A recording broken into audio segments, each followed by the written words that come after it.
I wrote originally for a class. It was a piece about place, and then it kind of turned into something a little bit bigger later on. And it's called Oak Hills. The house has light bluish-gray walls whose finish is a variation on the theme of stucco.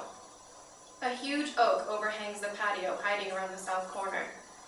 The tree sheds pounds of leaves weekly, vast drifts of small, pokey ovals.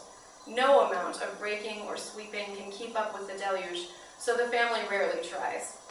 Raccoons, squirrels, and opossums use the tree and its neighbors as their daytime refuge, giving them somewhere to flee after they've taken their nightly fill of the tabby cat's food. Sparkly children's shoes and a pair of adult sneakers lie scattered in the dirt around the cat's dish. An opossum blocked the front door again last night, leaving the family no choice but to hurl shoes at it and wait for it to trundle away of its own accord. Next to the abandoned shoes sprawls a Mexican sagebush, its branches beginning a reconnaissance mission on the edge of the sidewalk to the door. From its own side of the wall, separating them, it tells revolutionary secrets to the red and pink geraniums that act as sentries, guarding the children's bedroom windows. A shady hollow cradles the house. Its driveway is so steep that the smaller girl, whose heart holds no fear and little forgiveness, sometimes crashes her pink bicycle into the Oldsmobile at the bottom just to stop herself. Unlike the smooth black asphalt of the cul-de-sac above, the driveway is made of a light gray concrete, studded with an assortment of pebbles, ranging from silky, silver dollar-sized stones of deep red to navy blue pieces like the roughest grains of beach sand. The reason for this difference in paving materials is presumably to stop the father's rusty white truck with the sticky gears from doing the same thing as the pink bike, then letting its momentum carry it into the girls' bedrooms, through the walls of the parents' room, and flying out the back wall into the neighbor's yard below, where a plastic owl perched on the board fence would continue to scowl in disapproval. To the left of the driveway, the hill under the oak is covered with pink, yellow, and white ice plant, whose leaves are succulent daggers, virtually impossible to cross on small, bare feet.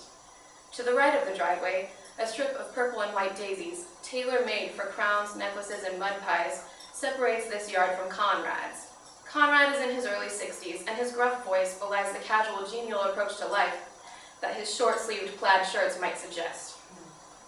Despite his wife's kind face and soft smile, semi-retired life does not agree with him. Conrad's obsession with his grass runs to stereotype. His yard, the epitome of suburban triumph over wild landscape, could be used in brochures for homeowners associations the world over. Somehow he has even kept his oak tree from shedding on his perfectly manicured lawn.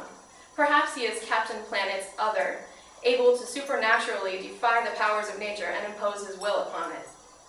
To the horror of the girls in the blue-gray house, he sets out gopher traps worthy of a modern-day Spanish Inquisition, complete with corkscrews, shiny metal pinchers, and springs.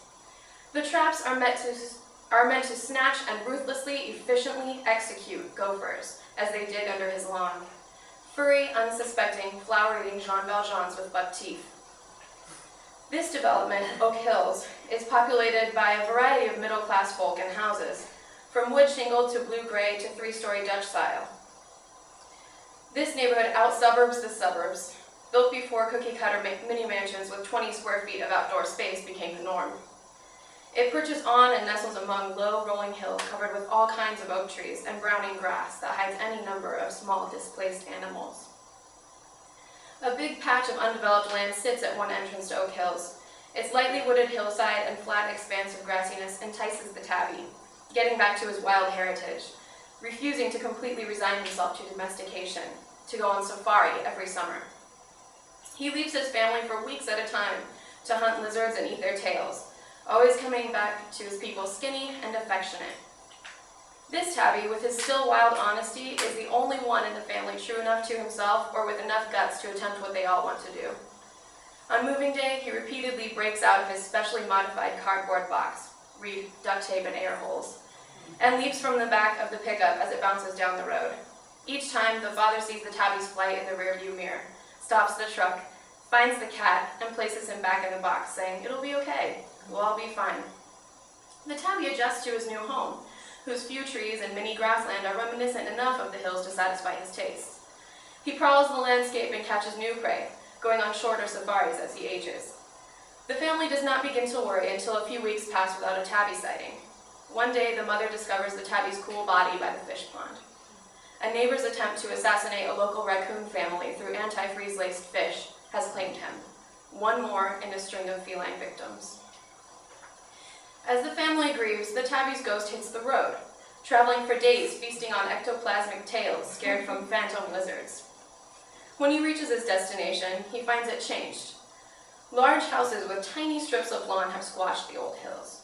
Spouses and children fight battles over the precise shade of beige for the paint, the style of the outdoor wall sconces, trying to inject some originality and sense of home into a house whose windows look directly into those of its mirror image next door. The stifling sameness drives owners to build fences separating themselves and their 3 feet of bark-chipped space from the neighbor's 3 feet. If the tabby were human, he would mourn these changes. Instead, he turns and follows the rustle of a ghostly field mouse before heading back onto the road.